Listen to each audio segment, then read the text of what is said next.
મોરબીમાં દારૂના ગુનામાં સંડોવાયેલા 2 શખ્સોના મકાનના દબાણોનું કરાયું ડિમોલેશન.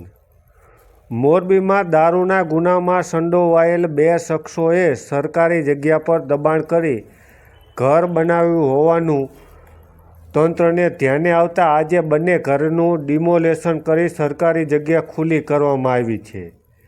પોલીસ મથકેથી મળતી માહિતી મુજબ અરુણોદય સર્કલ પાસે આવેલ ઉમા વિદ્યા સંકુલની સામે મોરબી સિટી બી ડિવિઝનના દારૂના ગુનામાં સંડોવાયેલ જુસબ હબીબ જામ તથા વલી મહમ્મદના મકાનના દબાણોનું ડિમોલેશન કરવામાં આવ્યું છે.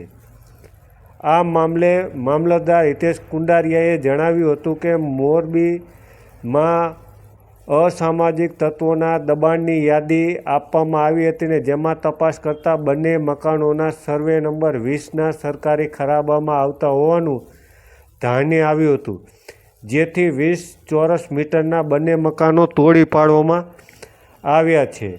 અંદાજે 1 કરોડની કિંમતની સરકારી જમીન પર આજે તંત્રએ બુલડોઝર ફેરવી દીધું હતું. આ બુલડોઝર ફેરવવાની સાથે જ અલગ અલગ જગ્યાએ દારૂ અને અનેક ગુનાઓમાં સંડોવાયેલા બુટલેગરો સહિતના રીતસરનો ફફડાટ વ્યાપી ગયો હતો. ત્યારે ડિમોલેશન બાબતે શું કહી રહ્યા છે મામલતદાર અને કેટલાની જમીન ખુલ્લી કરી, આવો સાંભળીએ મામલતદાર પાસેથી.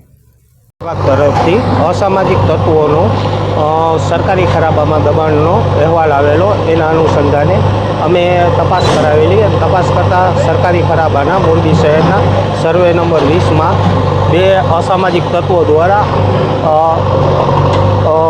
અલગ અલગ 2 મકાનો, જેનું ક્ષેત્રફળ આશરે 10 બાય 10 એટલે 20 ચોરસ મીટરના 2 દબાણો હતા. જે દબાણો દૂર કરવાનું કાર્યવાહી આજે હાથ ધરેલ છે. કેટલી કિંમત હશે? અંદાજે તો તમને કહું તો આ 1 કરોડની મિલકત ગણાય સરકારની. શું નામ ને શું હતું? મારું નામ મામલતદાર મોરબી શહેર હિતેશ કુંડારિયા. આ કબજો કોને કરવામાં આવ્યો હતો? આ અસામાજિક તત્વો દ્વારા બધા સરકારી ખરાબામાં આ કબજો કરવામાં આવેલો.